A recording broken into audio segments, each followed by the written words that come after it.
That Wade Cabbage had to get in that word and open the door for a lot of other conversation here as we get closer to the election. We appreciate you sticking with us here on the Roundtable program.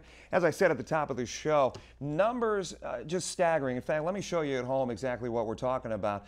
The summer food program that has existed for the last couple of years here in Lucas County. Look at the total meals served just in the summer of 2010.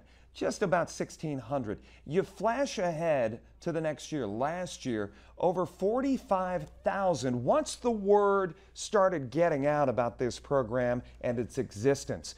But for a 3-week period in June alone here in this summer, we're almost at half, more than half of what we saw all year combined. I've got Stephanie Sheehan and also Kate Summerfield here with me. We had you guys on last year to talk about this program as I spit. Sorry about that. And as we look at these numbers, and you guys, is it the chicken or the egg getting the whole word out there, or is it the need? Well, I think it's combined. The need is definitely huge. As you heard in your last segment, the economy is definitely affecting children and families in our community, and low-income children and families even more. So there's definitely the need. I think it continues to grow, but also the awareness is really key. This is a free USDA program for any kid under the age of 18, and so getting the word out, making sure that families are aware of the program has been huge. Stephanie, get people caught up as far as the program, how it runs, who it affects, who's involved, that kind of thing. Okay, well, the program is funded by the USDA. The money comes into Ohio through the Ohio Department of Education and then is distributed to the sponsors of that program here locally. So there are more than 100 feeding sites that have been established. They are at locations across our community. So basically, all people need to do to find the location nearest them is call United Way's 211, and then their kids can just show up. There's no registration fee, there's no enrollment, and then the food is actually then provided through the USDA. And you're providing how many meals a day? Well, they can, depending on how the kids go from site to site, they can have up to 2, sometimes even 2.5 to, like with a snack, that type of thing, if they move from site to site. You look at these numbers and it's hard to, I guess, for people at home, for me personally, to get a real grasp of what 45,000 meals served last year, and already, what were we, 28,000 in just June alone, numbers still coming in for July. Put your finger on, as you brought to the forefront, you talked about the economy and the need that is still out there. We talked about, with our last group, where the economy stands, the fact that things have improved a little bit, not as fast as we would want it. Is this another telltale? I think it is. We have 1 in 4 children in Lucas County are food insecure, meaning that they don't know necessarily where their next meal is coming from.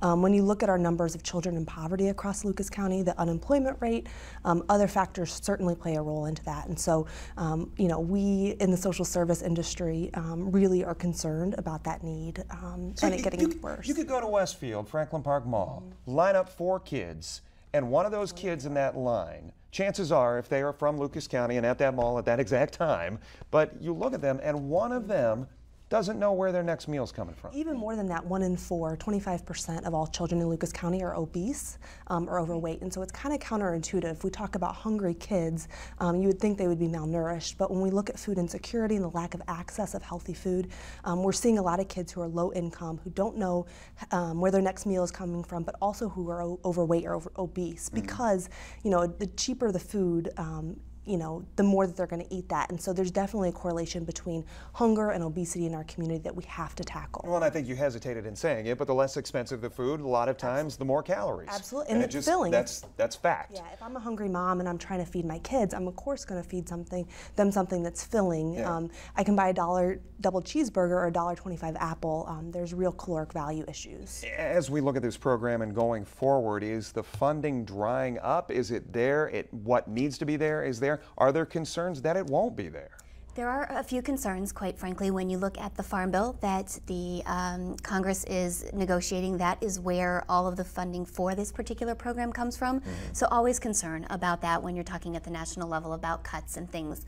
And is this one of those addendums on the bill? It's just one of those side notes that yes, could get lined out? I don't know that they would line it out in its entirety, but it is something that is on the chopping block, potentially for reductions. And that's something that we're very concerned about because, like Kate said, when you talk about nutrition and kids, that's really why ProMedica is working on this issue.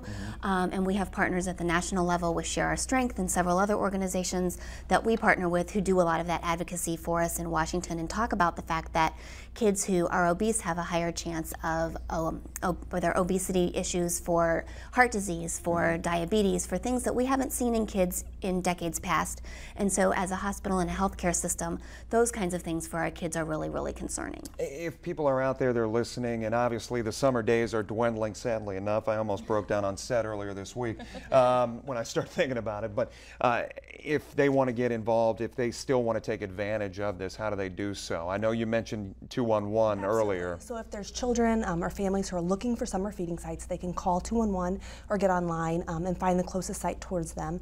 Or we're also looking for volunteers, so individuals who are interested in getting out, getting involved in their community. We have volunteer opportunities throughout the community for the summer feeding site, so they can also call 211 as well. And the YMCA JCC of Greater Toledo and Feed Lucas County Children have done a tremendous job, both in getting the word out, but also feeding the kids. And do you think it's a safe assumption when we look at those numbers and we think once we put 2012 to rest, we're going to pretty much go over what we saw last year? Oh, most definitely. When we're looking at those trend numbers that you showed at the top of the segment, absolutely, we're going to be well over 100,000 meals this summer. And I think when you look at the number of kids who are participating in the free and reduced lunch program across the community, there's still probably some room for growth in that in next summer, actually, as well, that kids who are going to still need those meals. Yeah, keeping your fingers crossed that this program stays funded. Absolutely. Stephanie Sheehan, Corporate Director, Community Relations for ProMedica, and also Kate Summerfield, Health Manager, United Way of Greater Toledo. Thank you both once again for coming on the Roundtable talking about this. 211 is the number